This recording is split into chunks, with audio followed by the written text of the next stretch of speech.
Hi, and welcome to module, no, it's not a module.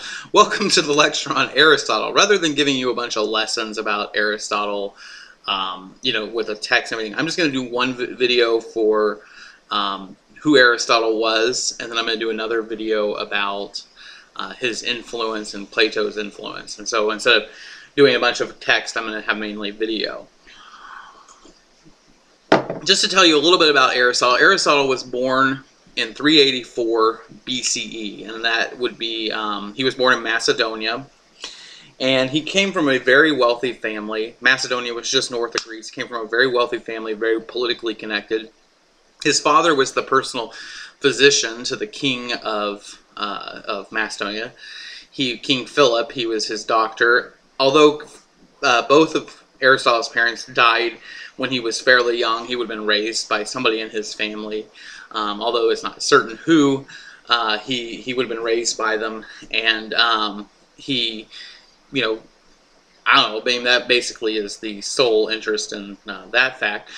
But but as far as Aristotle goes, he ended up at the age of 17 or 18 going to Greece to study philosophy, and he studied under Plato. And Plato at the Lyceum, he became his student, and they were, he was his student there for about 20 years until Plato died. Very well steeped in that philosophical view, would have followed him very carefully, and at that point, he went back to Macedonia. It's uncertain whether he left to go back to Macedonia because of some conflict with the person who took over the school after Plato died, or whether he would have left Macedonia or he would have gone to Macedonia because of some political fallout or other things. But he went back to Macedonia, and he ended up living along the coast of Macedonia with his working on some of his family ground, apparently an island, and he began to study biology. And he began to study biology quite a bit, and he mainly marine life biology. And he created what we now know, most of you would be familiar with that kingdom, phylum, orders, genus, species. I don't know if I hit all of them, but those are, sort of that classification of animals that all of us learn in an intro biology class. It's been a while since I've taken biology, so sorry if I missed a couple of them. But the main point is he created that system. And during that time, he began to move from his view that the forms were somehow a netherworld, were somehow part of a non-incorporeal, a world of ideas, and he would have moved and thought that they were actually contained within the objects themselves. That Aristotle began to take, instead of a very analytic, a very theoretical approach to knowledge, he began to get a more hands-on. He believed that by studying the objects, by studying the species, by studying the animals, you could see what it was by looking at it. You could examine what they were similar and what it was like, and that you could actually reach truth by looking at the world. And so if you look over to your right, I have a picture of what's called the School at Athens. It's on the wall at the Vatican. And the School at Athens is a painting in which basically it shows a bunch of different philosophers. It shows I'd have to look and point some of them out, but the two main ones in the middle, there's a big arch, a Romanesque arch there in the middle, and there's a guy on the right side in blue, and that's Aristotle, and the guy on the left side, as you're looking at them, so it's our left and our right versus their right and their left, because they're turned around, as you know that happens. And so the guy in the blue basically is Aristotle, and if you notice, Aristotle's hand's kind of pointing downward. And what he's saying is, the truth comes from the world. We study it, we find it by looking at the world. Plato, on the other hand, has his hands pointing up towards the heavens. And what Plato is saying the world truth comes from the heavens. By looking there, by studying ideas, we can find truth.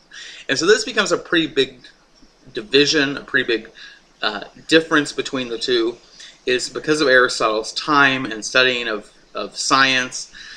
He has taken a more realistic approach, or a more I shouldn't say realistic, I should say a more worldly approach, more empirical approach to knowledge, and Aristotle remains very analytic in his approach. And so that becomes a very big difference. Now, just sort of to finish out a little bit on the life of Aristotle and Plato, Aristotle, he went back for years and years, but during his time back, after 5 or 6 years, the king of Macedonia wanted Aristotle, who, as I said, was family friends, well connected. His father had been his physician.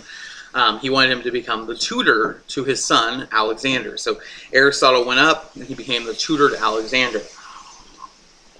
Well, Alexander grows up, becomes the king. He becomes who's known as Alexander the Great, the man who conquers most of the ancient world, as far as Egypt and most of Greece, or not most, I think he conquered all of Greece, and large swaths of the Mediterranean area that would have been where most of Greek philosophy and politics and science and everything else that was going on was happening in that area. And he conquered it. And so after a while, Aristotle decided he would go back to Athens, and he went back and he started his own school, and he was there for a few years.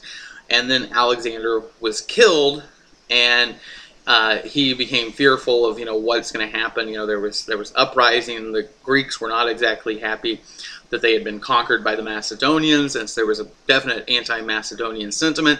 Here's this guy who is family friends, was the personal tutor. They don't like Aristotle, so he leaves.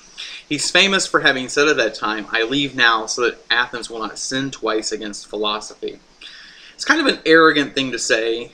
It's sort of saying, he was saying, I hope that they don't sin twice against philosophy, saying, I hope they don't kill me as they did Socrates, because, that would be a second sin against philosophy. So he's sort of putting himself in the same category as Socrates, perhaps a little bit arrogant, but he leaves, and shortly thereafter, he wasn't back in Macedonia for too long before he died in 322, so he would have been about 62 years old, maybe 61 when he died, and he had, and that was basically his life in a nutshell. As far as things go, he was a student, very well regarded, and his view was very empirical in approach. He still believes in the forms, but instead of believing the forms were outside, he believes the forms are within the objects. They're still objective. There's still a sort of cookie cutter or a model for everything, but rather that somehow comes from inside, and by studying the objects themselves, by studying the world, you can find that inner connection instead of trying to look outside of it.